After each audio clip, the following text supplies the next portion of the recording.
Hello guys, this is the first time that I will be doing a weekly expense review or expense tracking na weekly.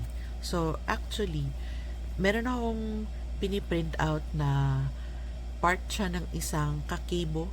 Familiar ba kayo ng kakeibo? Yung Japanese na philosophy of saving. Actually, pare-pareho lang naman siya ng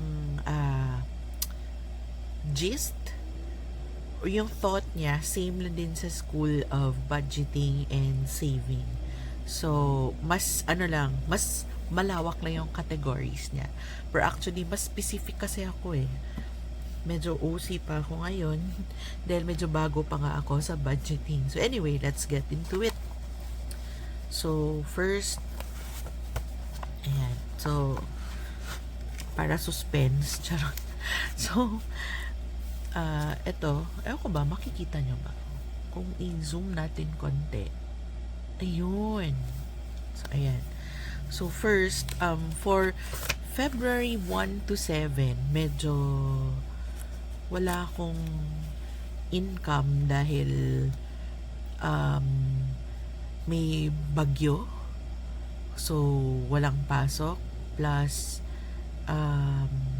so nawala, isang beses lang ako nag-daily income, tapos lumuwas ako ng Maynila for my research. So anyway, ito yung natin for week 1, yung income natin, ayan, research trip.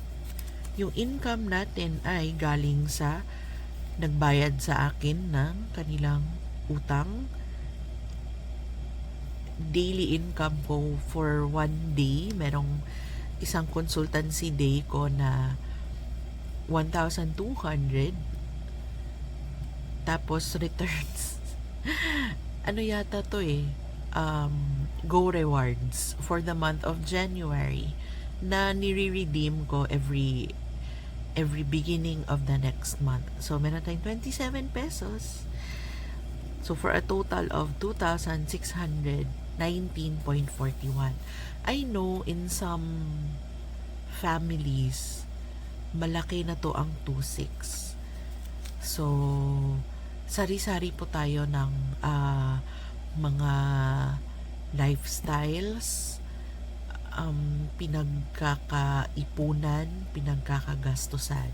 So, hope you will take that with a grain of salt, kumbaga. So, hindi po tayo pare-pareho. Ako, I'm just sharing. So, ito yung categories, yung spending item. Ano ba siya? Need, wants, for fun ba siya, or for culture, or unexpected? So, we'll begin with December 1. So, December na tuloy. We'll begin with February 1. Bumili ako ng bedsheet container. Nakita ko sa Shopee. Isa pa lang yung binili ko. So, nasa 112. Para siyang de-zipper na pwede mo malagay doon yung bedsheet. So, compartmentalize na po siya pag ilagay mo sa cabinet. So, parang trial lang po to siya at 112 na kinuha ko sa Mari Bank funds ko na nakakonect sa Shopee. Huwag nyo i-connect yung Maribank niya sa Shopee. So, actually, unnecessary talaga siya. So, nasa wants siya dahil part po ito siya actually ng shopping. So, yung proud moment ko lang here is I paid with cash. Hindi ko po siya inutang, hindi ko po siya in-pay later na alam nyo, malaki na yung bill ko sa pay later. So, kaya mag-cash na po tayo ngayon moving forward. Pag hindi ko mabibili in cash, wag ko na lang bibilhin. Then next, bills, nagbayad ako ng wifi. Ito, galing sa Maya. Medyo, lang to, dapat 1,299 lang. Naging 1,303 kasi nagbayad ko through Maya. Hindi ko siya tinransfer sa GCash. Kasi pag GCash, walang other fees. Pero sa Maya, meron palang 5 pesos na fee. So, naging 1,303. Pero kung ita-transfer ko naman from Maya to GCash, meron na namang 10 pesos na transfer fee, di ba? So, nakasave ako ng 5 pesos, ganun. So, anyway, ganun siya. Ayun, bumili ako ng prop money. So, again, via Shopee, using my Maribank at 187, bumili ako ng prop money for the cash stuffing. Nax. Iba na talaga. Charot. Then, yung Sunday eating out, kasama po to yung my side of the family. Need po siya. Kasi, wala. Ano to eh, for the soul, once a week lang kami the least magkikita. And usually, it's on Sunday night, mag-dinner. So, nilagay ko siya under needs. So, transfer fees ng bangko, merong 30 pesos. Yung meaning ng Cash pala ha. So, ayan. So, February 2, ito yung paglipad ko ng Maynila from the province. So, nag-drive-thru kami going through the airport. Nasa Once at 284. Yung grab ko on February 2, the whole day, at 213 lang. Naka-avail kasi ako ng promo. So, ayan. Ito, early check-in. Kasi yung flight ko, red eye. 6 a.m. in the morning. Dumating ako sa Manila, mga around 7. Then, nakalabas ng airport, mga 8. Then, yung biyahe pa airport to Quezon City around 1. Hindi ako gumamit ng Skyway. So, nasa around, maluwag naman yun. Hindi naman maluwag, pero parang tolerable yung traffic. So, nasa 1 hour and a half. Nakarating ako sa hotel ng 9:30. Sobrang napagod ako. Kaya nagtanong ako kung pwedeng mag-early check-in sa hotel. And unfortunately, they charge 1,000 for that. Kinuha ko sa travel funds. Ay, hindi. Cash. Binayaran ko ng cash. Next is, ito yung Grab from airport to hotel, 589. May ano na yan ha? May Grab Unli na yan na bawas. So, pagbawas ng Grab Unli, may yung parang 8% off yata ganon. So, ayan, nabawasan na siya. Ba't hindi na to align? Paid by cash po yan. Fortunately, tolerable yung traffic, so hindi kami Skyway. Nakasave ako sa toll. Usually yung toll niyan 260 something. Ewan ko kung tumaas na ngayon. At binayaran ko yung electricity namin for January, which is 13,644 via Maya. Wow, ang laki, no? Hindi kami nagso-solar. Walang solar. Tapos, we have a 15 years old na inverter na ref. 2 aircon. Parating naka-on na lights because I live with my father-in-law who has dementia. Minsan, in the middle of the night or madaling araw, bigla na lang po siyang gigising at maggala-gala sa bahay. So, we leave the lights on for him. So, and also, meron kaming water pump for deep well water. So, yung motor niya, naka-on po parati. So, that explains this amount does not come totally from me. Ako lang yung person responsible. So, bale, yung electricity, since I'm living with my father-in-law, yung half niyan, yung father-in-law ko yung nagbabayad.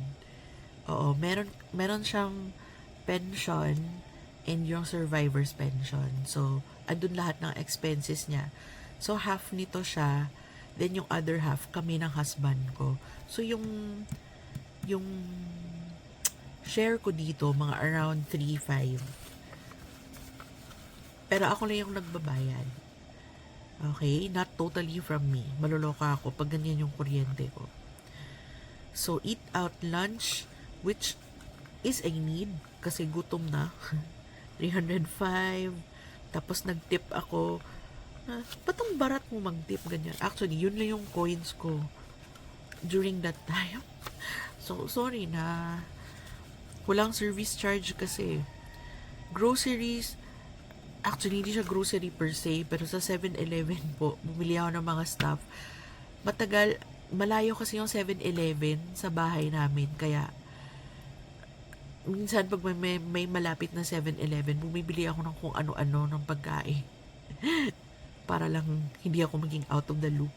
317 for snacks, water, etc. Okay. Day 2 ng sa Manila tayo.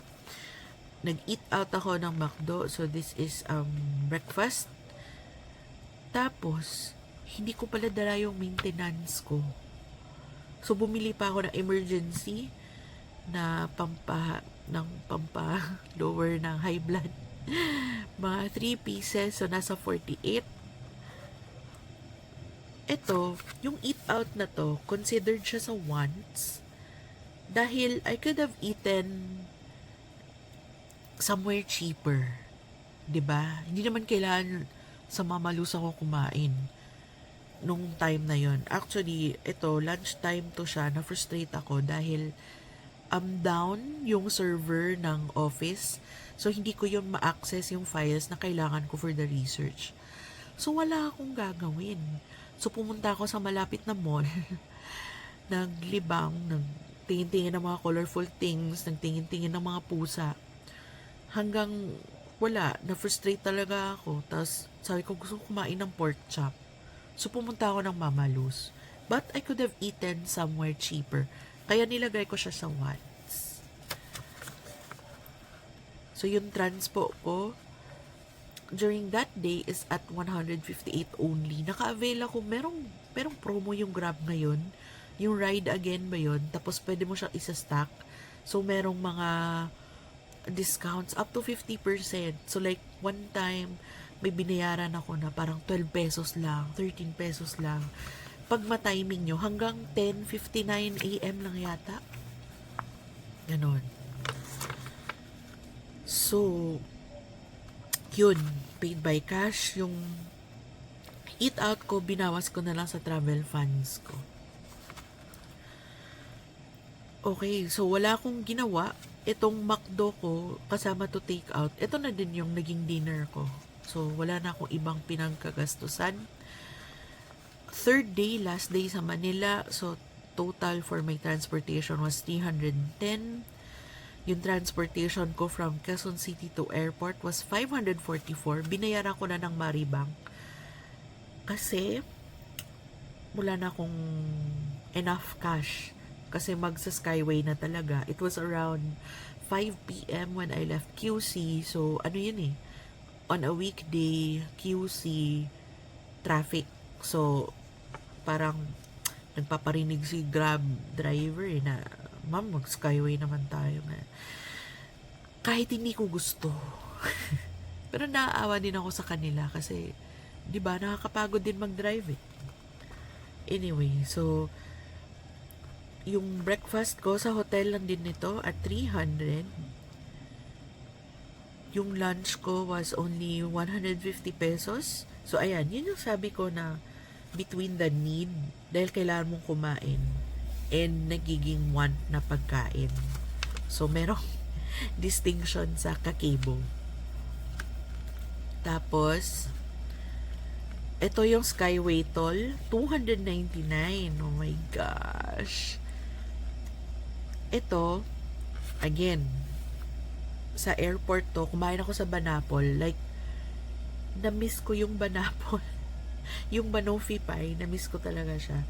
So, nasa wants siya, kasi I could have eaten at cheaper choices naman sa airport, which is marami na. Gumaganda na yung Terminal 3, guys. So, check it out. Ganon. Binawas ko na siya sa travel funds. Tapos, alam nyo, may konting cash ako sa GCash na nakalimutan ko na meron akong parang 300 plus sa GCash. Nabigla na lang ako nung ang sabi na binawas na daw sa Canva monthly.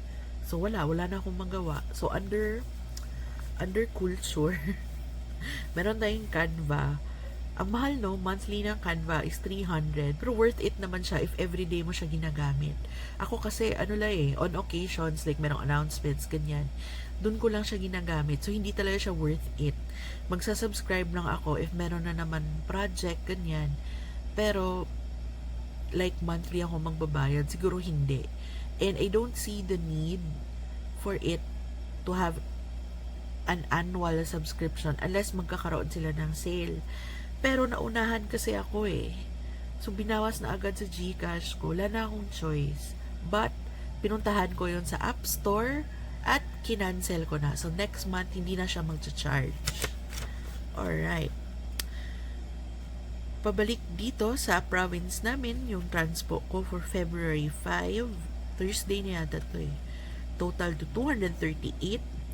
Tapos nagpa-laundry ako. Total of 240. Yung drinking water namin at 60. At bakit nasa needs to? Yung toys ng pets. Ay, nakikita nyo ba? Yung toys ng pets, bakit nasa needs siya na row?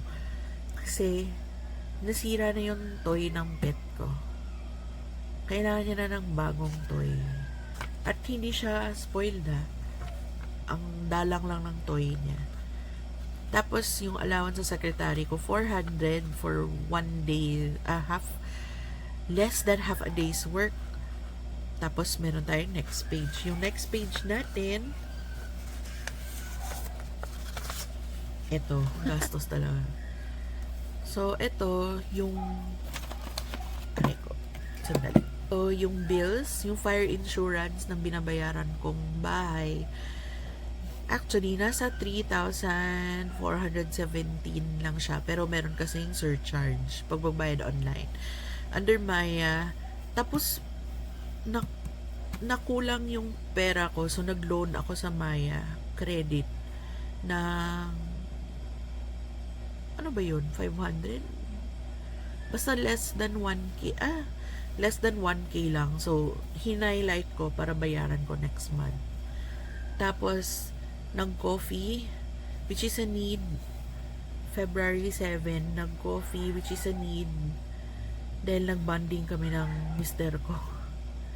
Which is paminsan-minsan lang. And we need that date time among ourselves. And, under culture, nag-tip ako ng 10 pesos dun sa barista. So, total ng needs, 24,122.02. Under wants, 3,382.46. 323 sa culture and 30 pesos sa unexpected. Okay, so ayan ang summary. Ayan ang summary natin. Total for the week of February 1 to 7, 27,857.48. May pinagmunihan natin. Yung income natin for the week is only 2,619.41. Yung expenses natin is 27,857.48, which brings us to negative 25,238.07, meaning I have been living off from what I have saved. Kasi yung ginastos ko mostly was cash. Then, yung konting savings ko sa GoTime, sa Maya, hindi I traveled without using my credit card, which is dapat hindi ko talaga gamitin dahil may pending pa akong binabayaran doon para hindi po siya lalaki next month. So, wow! I spent 25K, mostly cash. So, yung resolutions natin, pay Maya credit immediately. Manila is expensive, but I need to finish my papers and tigilan na Shopee. Yun, so anong masasabi nyo guys? Tigilan na shopping. Ay. Pero anyway,